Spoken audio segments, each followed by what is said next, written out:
Professor Udupi Rajagopalacharya Ananthamurthy looms large in the Kannada cultural world, both as a major literary figure and a significant cultural critic. My writing, at no time did I feel I was writing purely literary works. I always had a feeling, here is a great moment in history and I have to give a full expression to it. There is a certain continuity in Kannada. You can see it in our folklore. You can see, for instance, in England, if somebody wrote poetry in the 12th century, it is unreadable today. But our 12th century idiom is my idiom. A movement like the Vachana movement, when there were some 5 or 6 people, and their discussion itself became a great Vachana movement. So we assumed that whatever we discussed in a small group in a coffee house had a dimension of changing the whole society. Although whether the people listened to it or not, it didn't matter. So that was the Navya movement.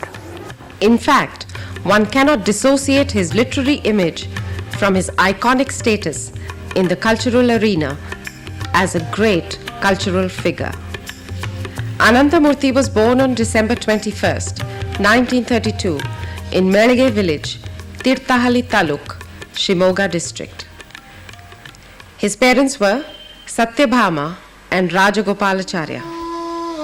Ananthamurthy's early childhood years were spent in Durvasapura and Mulabagar.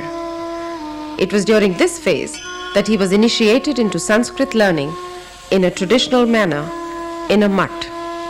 Ananthamurthy was profoundly influenced by his father in his childhood. Rajagopalachari ಮತ್ತು ಅವರ ತಂದೆ ಪದ್ಮನಾಭಾಚಾರ್ಯ ಇಲ್ಲೇ ಇದ್ದರು. ಅನಂತಮೂರ್ತಿಯು ಇಲ್ಲೇ ವಿದ್ಯಾರ್ಥಿಯಾಗಿ ಓದ್ತಾ ಇದ್ದ. ರಾಜಗೋಪಾಲಾಚಾರ್ಯದ್ದು ಅವ್ರ ಮೇಲೆ ಭಾಳ ಪ್ರಭಾವ ಇದೆ. ನಮಗೆ ಮೊದಲನೇ ಕುರ್ಚಿ ಸಿಕ್ಕಿದ್ದು ರಾಜಗೋಪಾಲಾಚಾರ್ಯರ ಮನೇಲಿ.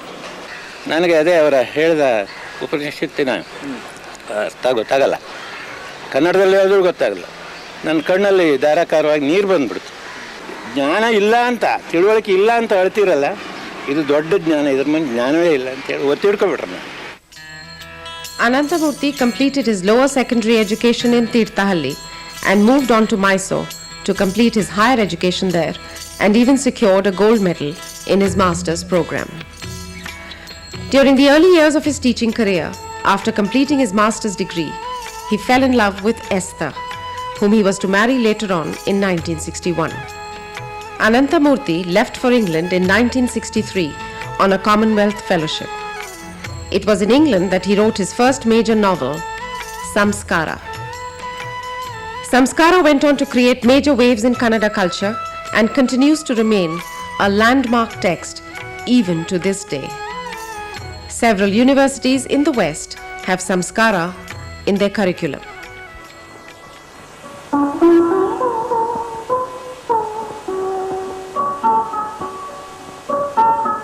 ಯಾರು?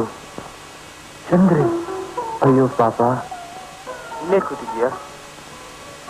Maruti.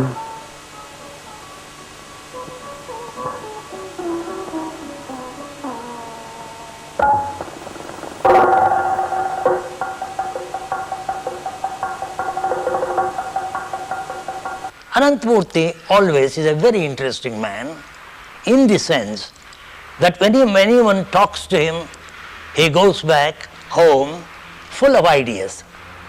As a fiction writer, Ananthamurthy is unparalleled. Ananthamurthy is a great short story writer, and every young writer has drawn inspiration from some of his very beautiful stories. His stories and his novels will survive him for a long, long time in Canada. The history of Kannada literature of the 20th century is going to place him on a pedestal and speak of his fiction in glorious terms, and I am sure he deserves it.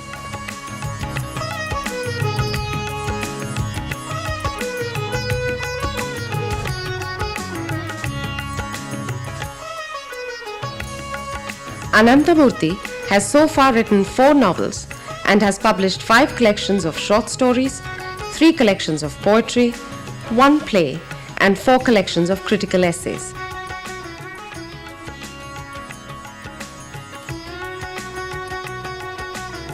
His last novel, Bhava, was released in 1994 by the famed sociologist, the late M.N. Srinivas. ನನಗಿದನ್ನು ಓದ್ತಾ ಇರುವಾಗ ನನಗೆ ಪುಟ್ಟಪ್ಪನವರು ಕಾನೂನು ಸುಬ್ಬಮ್ಮ ಹೆಗಡ್ತಿ ಜಾಗ ಬಂತು. ಎಲ್ಲ ಹಾಗೆ ಟಾಸ್ಕಾಯಿ ಬಹಳ ವೈರಾಗ್ಯವನ್ನು ಪ್ರೋತ್ಸಾಹ ಡೈರಿನಲ್ಲಿ ಒಂದು ಹುಡುಗಿ ಎದುರುಗಡೆ ನೋಡಿದ್ರೆ ಬಹಳ ಸೂಪರಾಗಿ ಕಾಣಿತು ಅಂತ ಚೆನ್ನಾಗಿ ಬರೆಯುತ್ತದೆ. Late Dr. D.R. Nagaraj, a famous critic in Kannada, asks Ananthamurthy to talk about the theme of sexuality in his works. ಒಂದು ತುಂಟ ಕುತೂಹಲ ಏನು ಅಂದರೆ, ನಿಮ್ಮ ವೈಯಕ್ತಿಕ ಲೈಂಗಿಕ ಜೀವನ ನಿಮ್ಮ ಕಥೆಗಳಲ್ಲಿ ಹೇಗೆ ಬಂದಿದೆ?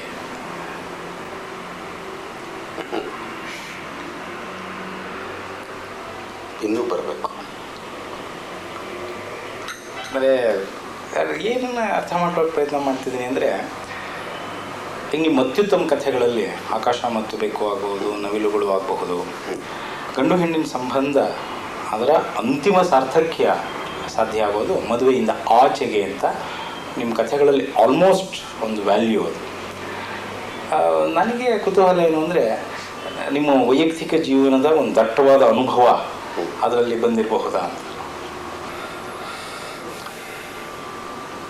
ನಾನು ನನ್ನ ಹೆಂಡತಿಯನ್ನು ಮದುವೆ ಆಗಿದ್ದೇನೆ ಸುಮಾರು ಅವಳು ಗೊತ್ತಾಗಿ 10 ವರ್ಷದ ನಂತರ. ಅದರಿಂದ ವಿವಾಹ ಇಲ್ಲದೆ ಅಂದರೆ ಒಂದು ಚೌಕಟ್ಟಿಗೆ ಒಳಗಾಗದೆ, ಒಂದು ವ್ಯವಸ್ಥೆಗೆ ಒಳಗಾಗದೆ ಪ್ರೀತಿಯ ಸಾಧ್ಯತೆ ಇದೆಯಲ್ಲ, ಅದನ್ನು ಸಾಮಾನ್ಯವಾಗಿ ನನ್ನ ವಾರ್ಗಿಯವರು, ನನ್ನ ಜಾತಿಯವರು ಇದನ್ನು ಅನುಭವಿಸಿ ಇರೋದಿಲ್ಲ. ಎಲ್ಲ ಮದುವೆ ಒಳಗೇ ಅನುಭವಿಸಿರ್ತಾರೆ. ನಾನು ಅದ್ರ ಹೊರಗೇ ನನ್ನ ಸಂಬಂಧಗಳನ್ನು, ನನ್ನ ಹೆಂಡತಿ ಜೊತೆಗೂ ಇದ್ದ ಸಂಬಂಧ ಆ ಥರದ್ದು ಭಾಳ ವರ್ಷಗಳ ಕಾಲ, ಒಂದು 10 ವರ್ಷಗಳ ಕಾಲ ಅಂತ ಕಾಣುತ್ತೆ. ಅದೊಂದು. ಆಮೇಲೆ ನನ್ನ ಆಪ್ತರು, ಸ್ನೇಹಿತರು, ನನ್ನ ಸಂಬಂಧಿಕರು ಇವನ್ನೆಲ್ಲ ಕಂಡಿರ್ತೀನಿ. ನನಗೊಂದು ವಿಚಿತ್ರವಾದ ರೀತಿಯ ನಾಲೆಡ್ಜ್ ಇದೆ. ಅದು ಬಂದಿದ್ದು ಏಕೆಂದರೆ ನಾನು ಸಣ್ಣ ಅಗ್ರಹಾರದಲ್ಲಿದ್ದದ್ರಿಂದ ಸದಾ ಹೆಂಗಸರ ಜೊತೆ ಇರ್ತಾಯಿದ್ದೆ. ನಾನು ಅವ್ರ ಬಾವಿಗೆ ನೀರು ತರ್ತಾಯಿದ್ದೆ, ಅಲ್ಲಿ ಬಾಲು ಕೂತಿರ್ತಾಯಿದ್ದೆ. ಅವ್ರ ಬಟ್ಟೆ ಒಗೆಯೋಕ್ಕೆ ಒಳಗೆ ಹೋದರೆ ಅವ್ರ ಜೊತೆಗೆ ಇರ್ತಾಯಿದ್ದೆ ಭಾಳ ಚಿಕ್ಕ ವಯಸ್ಸಿನಲ್ಲಿ. ಆಮೇಲೆ ನನ್ನ ಅಮ್ಮನ ಹತ್ರ ಬಂದು ಎಲ್ಲ ಮಾತಾಡೋರಲ್ಲ, ಎಲ್ಲ ಹಿತ್ಲಿಗೆ ಬರೋರು. ಇದನ್ನೆಲ್ಲ ಬರೆದಿದ್ದು ನಾನು. ಈ ಲೈಂಗಿಕ ಸಮಾಗಮ ಅನ್ನೋದು, ಸಂಭೋಗ ಅನ್ನೋದು ಒಂದು ಪರಾಕಾಷ್ಠೆಯಲ್ಲಿರುವ ಸೃಜನಶೀಲ ಚಟುವಟಿಕೆಯಾಗಿ ಬರುತ್ತೆ. ಅಂದರೆ ಸಾಂಪ್ರದಾಯಿಕರ ಪ್ರಕಾರ ಒಂದು ಅನೈತಿಕವಾದ ಗುಣ, ಅಥವಾ ಅನೈತಿಕ ಅಂದರೆ ಇಮಾರಲ್ ಅನ್ನೋ ಅರ್ಥದಲ್ಲ, ಎಮಾರಲ್ ಅಂದರೆ ನೀತಿ ಅನೀತಿಯ ಆಚೆಗೆ ಇರುವ ಒಂದು ಸೃಜನಶೀಲ ಚಟುವಟಿಕೆಯಾಗಿ ನಿಮ್ಮ ಕಥೆ ಕಾದಂಬರಿಗಳಲ್ಲಿ ಸಂಭೋಗ ಸಮಾಗಮ ಬರುತ್ತೆ. ಸೊ ನಿಮ್ಮ ವೈಯಕ್ತಿಕ ಜೀವನದಲ್ಲೂ ಇದೇ ನಿಲುವನ್ನು ನೀವು ಪಡೆದಿದ್ದವರ ಹೇಗೆ? ಯಾವತ್ತೂ ಇಲ್ಲ. ಅದಕ್ಕೆ ಒಂದು ಕಾರಣ ಹೇಳ್ತೀನಿ. ಇದು ನಾನು ಲೋಹಿಯಾಲದಿಂದ ಕೇಳಿದ್ದು ಅಂತ ಕಾಣುತ್ತೆ. ಮನುಷ್ಯನಿಗೆ ಅವನ ಭಾವಜೀವನವನ್ನು ಅಲ್ಲಾಡಿಸುವ ಮತ್ತು ಅವನನ್ನು ಒಂದು ಪರಾಕಾಷ್ಠ ಸ್ಥಿತಿಗೆ ತೊಗೊಂಡು ಹೋಗೋದು 2: ದೇವರು ಮತ್ತು ಹೆಣ್ಣು ಅಂತ. ಇವು 2ಕ್ಕಾಗಿ ಮನುಷ್ಯ ತಲೆ ಕೆಡಿಸ್ಕೊಂಡು ಹುಚ್ಚಾದಂಗೆ ಯಾವುದಕ್ಕೂ ಆಗಲ್ಲ. ಆಮೇಲೆ ನನಗೆ ಇನ್ನೊಂದು ಗೊತ್ತಾಯಿತು ಏನು ಅಂದರೆ, ನಮ್ಮ ಅಪ್ಪ ಎಲ್ಲ ಆ ಥರದ ಸಾಹಸ ಜೀವನವನ್ನು ನಡೆಸಿದ್ರು ಕೂಡ ನಾನು ಇದ್ದಿದ್ದು ಬಹಳ ಮಡಿವಂತ ಕುಟುಂಬದಲ್ಲೇ. ಒಂದು ಮಡಿವಂತಿಕೆ ಆವರಣ ಇತ್ತು. ಮನುಷ್ಯ ಜಾತಿಯನ್ನು ನಿಜವಾಗಿ ಮೀರಿ ಹೋಗೋದು ನನಗೆ ಅನಿಸಿರೋದು ದೇವರ ಮೇಲಿನ ಪ್ರೀತಿಯಲ್ಲಿ ಮತ್ತು ಹೆಣ್ಣಿನ ಮೇಲಿನ ಪ್ರೀತಿಯಲ್ಲಿ. ಗಂಡಸಿಗೆ ನಾನು ಹೇಳ್ತಿರೋದು ಅದು ಹೆಣ್ಣಂದರೆ ಅದು ಇನ್ನೊಂದು ಥರ. ಅದು ಒಂದು ಕಾಮದ ಮುಖಾಂತರ ಮತ್ತು ದೇವರ ಮೇಲಿನ ಹಸುವಿನ ಮುಖಾಂತರ, ಈ 2 ಮುಖಾಂತರ ಈ ಎಲ್ಲ ವ್ಯವಸ್ಥೆಗಳ ಕಟ್ಟುಪಾಡುಗಳು ಅರ್ಥಹೀನ ಅಂತ ಅನಿಸುತ್ತೆ. ಇಷ್ಟು ಕೂಡ ನಾವು ಮಾಡ್ಕೊಂಡಿರೋದು, ಅದು ನಿಜವಾಗಿರೋದಲ್ಲ. ಆದ್ದರಿಂದಲೇ ನನಗೆ ಅದರಲ್ಲಿ ಬರೋ ಒಂದು ಪರಾಕಾಷ್ಠವಾದ ಒಂದು ಅನುಭವ ಇದೆಯಲ್ಲ, ಅದು ಕೇವಲ ಲೈಂಗಿಕತೆ ಅಲ್ಲದಿದ್ದಾಗ ಮಾತ್ರ ಅದನ್ನೇ ನಾನು ಹೇಳ್ತಿರೋದು. ಅದು ಕೇವಲ ಒಂದು ತೂರಿಕೆ ಅಂತ ಇದ್ದಾಗ ಮಾತ್ರ. ಅದು ಒಂದಿದೆ, ಅದು ಅರ್ಥಹೀನವಾದ್ದು, ಅದು ಹೊರಟು ಹೋಗಿಬಿಡುವಂಥದ್ದು. ಅದು ವಯಸ್ಸಾದ ಮೇಲೆ ಉಳಿಯೋದು ಕೂಡ ಅಲ್ಲ ಅಂತ ಹೇಳೋದು ತೀಟೆ. ಅದಕ್ಕೊಂದು ತೀಟೆಯ ಸ್ವರೂಪವೂ ಇದೆ ನೋಡಿ. ಅದಕ್ಕೆ ಇದು ನಾನು ಹೇಳಿದ್ದು ಅದು ಸಂಕೀರ್ಣ ಅಂತ. ಅದಕ್ಕೆ ತೀಟೆಯ ಒಂದು ಸ್ವರೂಪವು ಇರೋದ್ರಿಂದ ಅದು ಕೇವಲ ತೀಟೆಯಾಗದೆ ಹಾಗೆ ಇನ್ನೊಂದು ಜೀವದ ಜೊತೆಯ ಅತ್ಯಂತ ಆಪ್ತವಾದ ಅತ್ಯಂತ ಹತ್ತಿರದ ಒಂದು ಸಂಬಂಧ, ನಮ್ಮನ್ನು ನಾವು ಮೀರಿ ಹೋಗುವಂಥ ಒಂದು ಸಂಬಂಧ. ಅದೊಂದು ಲೈಂಗಿಕತೆಯಲ್ಲೇ ಬಹಳ ಉಜ್ವಲವಾದ ಲೈಂಗಿಕತೆಯಲ್ಲಿರುವ ಒಂದು ಹುಡುಕಾಟ, ನಮ್ಮನ್ನು ನಾವು ಮರೆಯುವ. Ananthamurthy has won several awards. The most important among them are the Jnanapith Award and the Karnataka Sahitya Akademi Award. What we must recognize in Ananthamurthy's creative writings is an ambivalence about all institutional and social practices. In fact, there is hardly any work where Ananthamurthy, the artist, endorses any value or system as of absolute value. It is his searching examination of all historical processes that marks him as a great writer. Ananthamurthy has always been a part of all the major social and cultural movements that the state of Karnataka has witnessed. ಅರೆ, ನಮ್ಮ ಅನಂತಗೆ ಜ್ಞಾನಪೀಠ ಪ್ರಶಸ್ತಿ ಬಂದಿದೆ ಅಂತ ಬಹಳ ಹೆಮ್ಮೆನೂ ಆಯಿತು, ಬಹಳ ಸಂತೋಷನೂ ಆಯಿತು. A great teacher, Ananthamurthy has travelled abroad extensively, delivering lectures at several universities in India and abroad.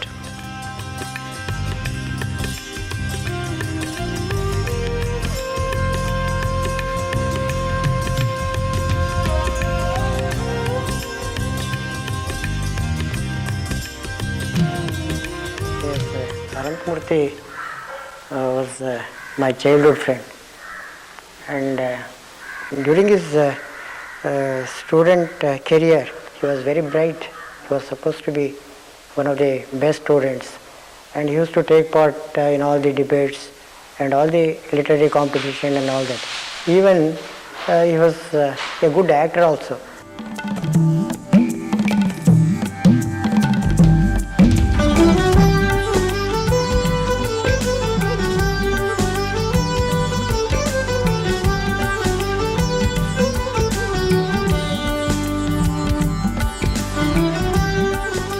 A product of a literary movement called Navya, Ananthamurthy has responded with great clarity to all the political and cultural movements of his times. This is how he talks of his involvement with social movements while responding to a question from Professor Kiram Nagaraj, an important critic in Kannada. After independence, movements have taken an important place in our culture. So I would like to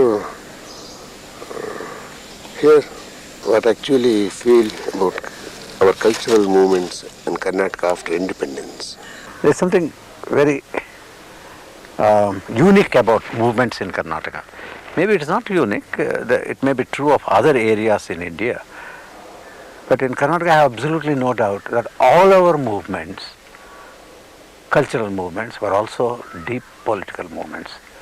Take for instance Basava. It's a political movement, it's a cultural movement, it's a literary movement. Social movement also. Social movement, it's a spiritual movement. So all these are one. That's how Gandhi wanted all his movements to be. You know, Gandhi also wanted to bring in various other things, social, spiritual and ethical elements into his movements. Take our own case. You know, I grew up here in this district, Shimoga, and I was born in Tirthali, and my first real friend and mentor also was Gopal Gowda. And if we talked about Karl Marx and M.N. Roy and Lohia and Jayaprakash Narayan for half an hour, we would talk for 1 full hour on Kumaravyasa, on the Vachanakaras, on Bendre, on Kuvempu. So we wouldn't know where our political discussion began and where our literary discussions began. One would flow from one to the other. That was the kind of atmosphere in which I grew up. And hence my involvement in the, there was a struggle here called Kagodu Raita Satyagraha, and Gopal Gowda was a very important fighter of that, and Ramanurlohi also came here. Government is not caring for our movements. People, they are not interested in our movements. So what actually the fate of our movements? That is an illusion that new capitalism has brought, and new technology has also brought. But those of us, or some of us, feel that this is only an illusion and this will end. But what should be the nature of the movements hereafter? Until now, I may be very unpopular when I say it, many of our movements were for material things, for sharing, which were right because there were few and there are not many, and so it had to be shared, and then who gets what, the more powerful got everything. It was right that it should be based on materialistic considerations. But I think the future, if there are great movements which are going to succeed, they will be material plus spiritual in nature. It will be mostly on the basis of alienation of the human person between him and nature, between humanity and the rest of the animal world, the rest of the world. So there will be a spiritual dimension, perhaps to a new movement. There are indications of it everywhere. Take for instance the ecological movements. Take for instance people who speak for the preservation of the tribal dignity, for the human dignity. Many times if you try to translate those movements in purely material terms, you lose. They will get a spiritual dimension because the human person wants peace, wants fulfillment, wants to be creative, and the modern technology and the modern management techniques, the modern information flow, everything has brought about a false consciousness in us, everything is all right. But this will end. Humanity will get fatigued, terribly fatigued. It will feel, that we are totally alienated. And there will be movements. There are already movements of this kind which are minority. Here is Ananthamurthy receiving the Padma Bhushan from the President of India. Ananthamurthy started the total literacy campaign when he was the Vice Chancellor of the Mahatma Gandhi University in Kottayam between 1987 and 1991. Ananthamurthy has always had a deep interactive relationship with all writers in India and abroad. He has continuously looked for new forms of awareness in his interaction with writers, with the belief that truly creative writers search for alternatives without taking up dogmatic positions.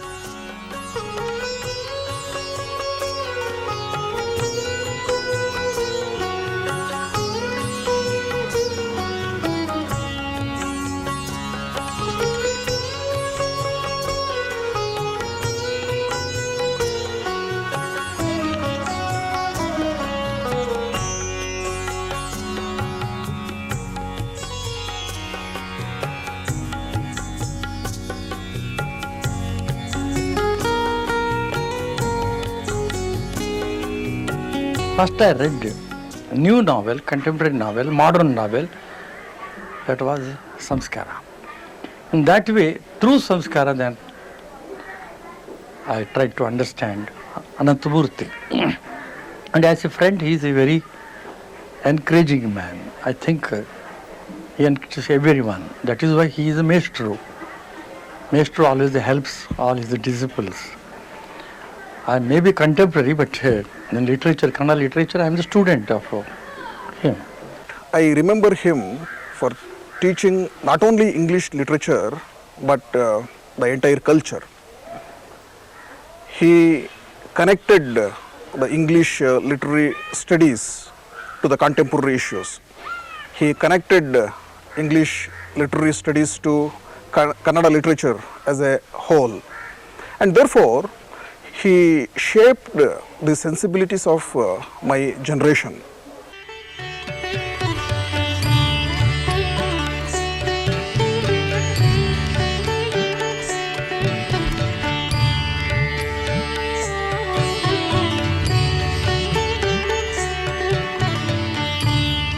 While I was planning to adopt Ghata, what fascinated me very much is the structure of the film, the story itself. The story on one level is the story of one young widow, Yamunakka, who tries to keep her integrity intact in the very hostile environment of the traditional Brahmin society. But the story also has another aspect to it, that is, it operates like a metaphor. It uses archetypal images. In fact, Yamunakka can be seen as a reinterpretation of Shakuntala.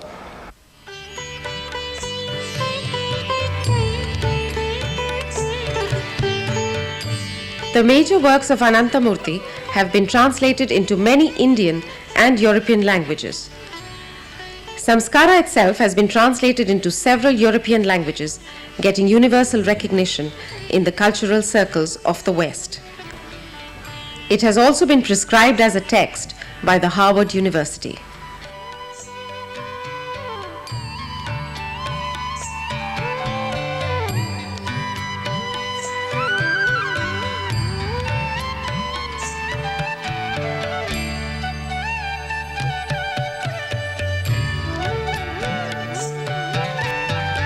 Ananthamurthy was the chairman of the National Book Trust of India between 1992 and 1993.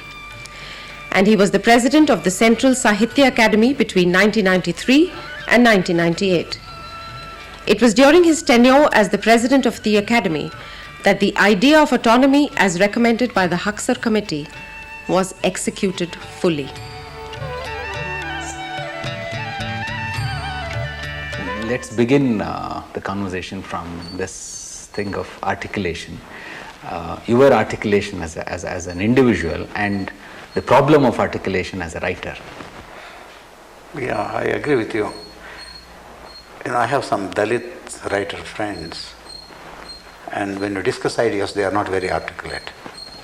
But when they create something, they are much more articulate than people who are articulate. So I know the value of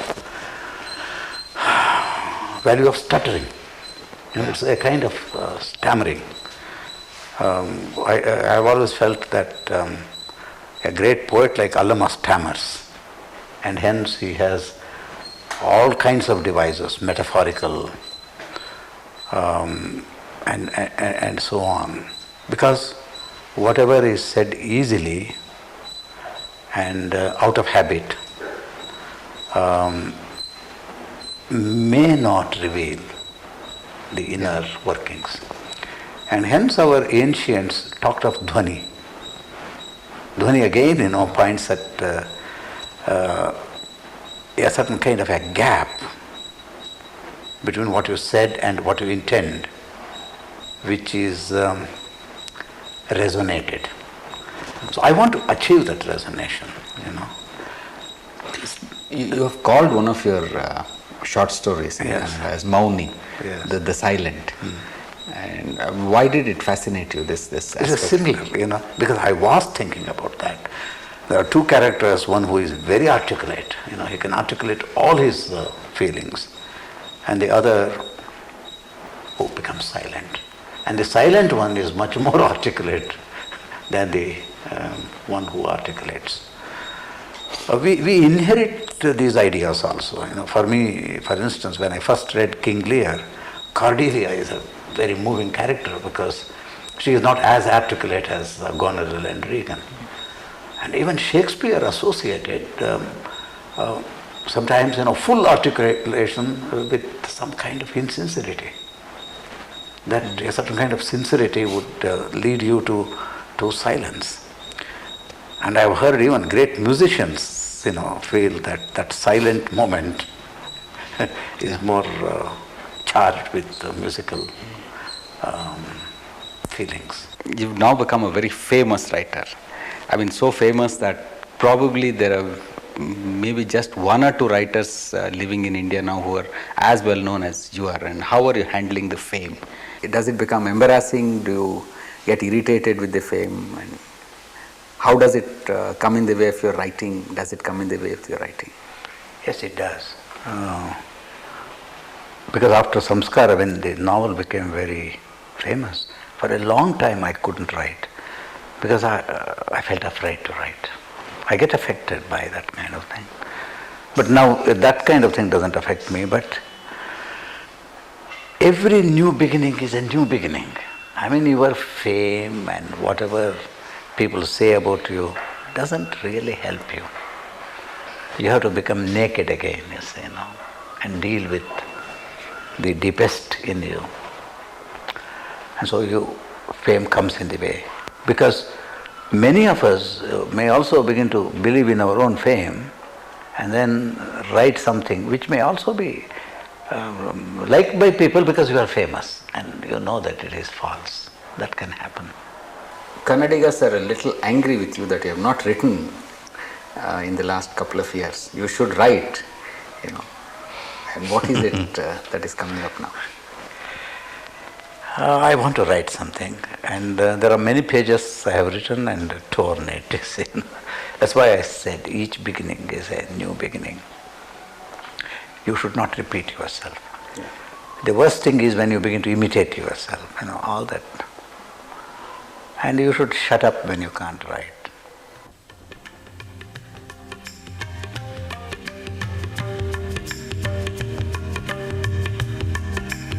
Ananthamurthy cannot be regarded as a mere literary figure whenever the history of Indian literatures or of Kannada literature is going to be recorded or written about. None can ignore his tremendous forays into cultural and political issues in a manner that never ever simplified complex questions relating to the organic life of the individual, the community, and the society at large. All his explorations as a creative writer and as a literary and cultural critic have only foregrounded the major debates of our times without ever brushing aside any aspect for reasons of convenience and safety. In a sense, Ananthamurthy has been a rigorous critic of all the dominant choices of our society and institutions that have tended to marginalize those at the periphery of modern civilizational constructs. But Ananthamurthy has never rejected any system or patterns of modern existence in a simplistic manner to avoid getting into uncomfortable positions. It is for this reason that his creative works manifest themselves as great interrogations of the history of our times, making Ananthamurthy, the creative writer, a radical who does not endorse mainstream history even when he works within its inevitable real parameters.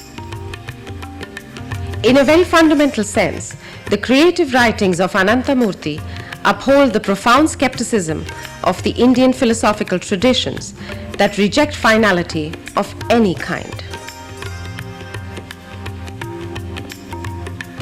Neti, neti, not this, could very well be regarded as the vision that is engendered by the works of Ananthamurthy, who works through history to transcend it with the power of metaphors.